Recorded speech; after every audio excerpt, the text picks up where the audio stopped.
നമസ്കാരം. 2 മാസം മുൻപ് CPM-കാരിയായ ഒരു സ്ത്രീയെ അപമാനിച്ചെന്ന കുറ്റം ചുമത്തി പൊതുപ്രവർത്തകനായ അഡ്വക്കേറ്റ് KM ഷാജഹാനെ എറണാകുളം പോലീസ് അറസ്റ്റ് ചെയ്തിരുന്നു.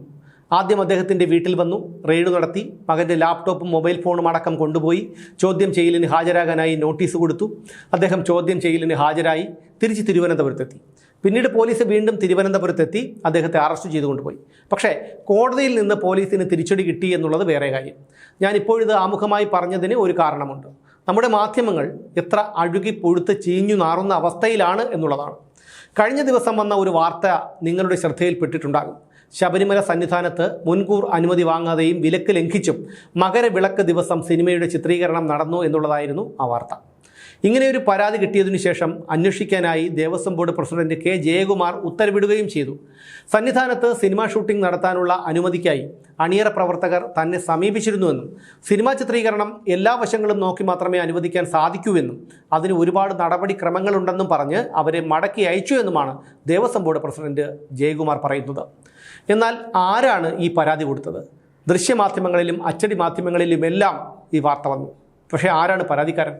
പോറ്റിയെ കയറ്റിയെ പാരടിപ്പാട്ടിനെതിരെ തിരുവാഭരണ പാത സംരക്ഷണ സമിതി എന്ന സംഘടനയുടെ ഭാരവാഹിയായ ഒരാൾ പരാതി കൊടുത്തപ്പോൾ പോലും ചാനലുകാർ മയക്കും നീട്ടിപ്പിടിച്ച് അയാളുടെ പിന്നാലെ ചെന്നു. 2 ദിവസം അയാളെ നിലത്ത് നിർത്തിയില്ല. പക്ഷേ ശബരിമല സ്വർണ്ണക്കൊള്ളയ്ക്ക് പിന്നാലെ ശബരിമലയുമായി ബന്ധപ്പെട്ട് ഇത്തരത്തിലൊരു പരാതി കിട്ടുമ്പോൾ സ്വാഭാവികമായും ആ പരാതിക്കാരൻ ആരാണെന്ന് മാധ്യമങ്ങൾ അന്വേഷിക്കും. ദേവസ്വം ബോർഡ് പ്രസിഡന്റും പരാതിക്കാരൻ ആരാണെന്ന് പറഞ്ഞിട്ടില്ല. ആരാണ് പരാതിക്കാരൻ? അഡ്വക്കേറ്റ് KM ഷാജഹാനാണ് ശബരിമല സന്നിധാനത്ത് അനുമതിയില്ലാതെ സിനിമാ ചിത്രീകരണം നടത്തിയതിൽ നടപടിയെടുക്കണമെന്നാവശ്യപ്പെട്ട് ദേവസ്വം ബോർഡ് പ്രസിഡന്റിന് പരാതി നൽകിയത്. പക്ഷേ ഒരൊറ്റ മാധ്യമങ്ങളും ഇക്കാര്യം വാർത്തയാക്കിയില്ല. പക്ഷേ KM ഷാജഹാനെതിരെ ഏതോ ഒരു സ്ത്രീ കൊടുത്ത പരാതിയുടെ അടിസ്ഥാനത്തിൽ എല്ലാ മാനദണ്ഡങ്ങളെയും കാറ്റിൽ പറത്തി പോലീസ് അദ്ദേഹത്തെ അറസ്റ്റ് ചെയ്യുമ്പോൾ മാധ്യമങ്ങൾക്ക് എന്തൊരു ചൂടായിരുന്നു. പക്ഷേ ഇക്കാര്യത്തിൽ ഷാജഹാൻ്റെ പേര് പറയുന്നതിൽ മാധ്യമങ്ങൾക്ക് എന്താണ് ഇത്ര അസഹിഷ്ണുത? അല്ലെങ്കിൽ തന്നെ സ്വർണ്ണക്കൊള്ളയിൽ വിവാദത്തിൽപ്പെട്ട് നിൽക്കുകയാണ്. അതിന് പിന്നാലെ ഇത്തരമൊരു ഗുരുതരമായ സംഭവം കൂടി പുറത്തു വന്നാൽ അത് ചിലർക്ക് പ്രശ്നമാകുമെന്നുള്ളത് കൊണ്ടാണോ? സിനിമയുടെ സംവിധായകൻ അനുരാജ് മനോഹർ പറയുന്നത് ADGP S. ശ്രീജിത്തിൻ്റെ നിർദ്ദേശപ്രകാരം പമ്പയിലാണ് ഷൂട്ടിംഗ് നടന്നത് എന്നാണ്. സന്നിധാനത്ത് ഷൂട്ടിംഗ് നടത്തുന്നതിന് കോടതിയുടെ വിലക്കുണ്ട്. 1980 കാലഘട്ടത്തിൽ സന്നിധാനത്ത് ഒരു തമിഴ് സിനിമയുടെ ഷൂട്ടിംഗ് നടന്നത് വലിയ വിവാദമാവുകയും കേസ് റാന്നി കോടതിയിൽ എത്തുകയും ഒക്കെ ചെയ്തിരുന്നു. ഈ ഗുരുതരമായ സംഭവം പോലും നിസ്സാരവൽക്കരിക്കാനാണ് മാധ്യമങ്ങൾ ശ്രമിക്കുന്നത്. സ്വാഭാവികമായും ഇത്തരത്തിലുള്ള ഒരു സംഭവത്തിൽ ഒരാൾ പരാതി നൽകിയാൽ ആ പരാതിക്കാരൻ ആരാണെന്ന് മാധ്യമങ്ങളിലൂടെയെങ്കിലും നമ്മൾ അറിയും. എന്നാൽ ഈ സംഭവത്തിൽ അതുണ്ടായില്ല. അതായത് മാധ്യമങ്ങൾക്ക് വേണ്ടപ്പെട്ട ഒരാളാണ് കുറ്റാരോപിതനെങ്കിൽ അതിനെ മറച്ചു വയ്ക്കാനുള്ള മിടുക്ക് മാധ്യമങ്ങൾക്കുണ്ട്.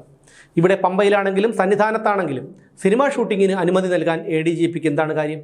അതിനാണല്ലോ ദേവസ്വം ബോർഡും അതിനൊരു പ്രസിഡന്റുമൊക്കെ ഉള്ളത്.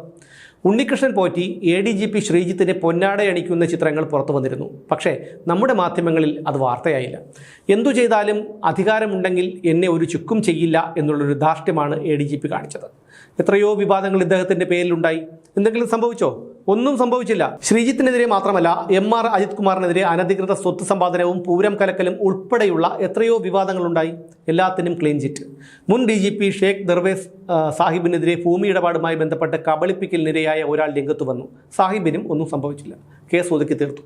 മുൻ DGP ലോക്നാഥ് ബെഹ്റയും പുരാവസ്തു തട്ടിപ്പുകാരൻ മോൺസൺ മാവുങ്കലുമായുള്ള ചിത്രവും ബന്ധവും ഒക്കെ പുറത്തു വന്നു.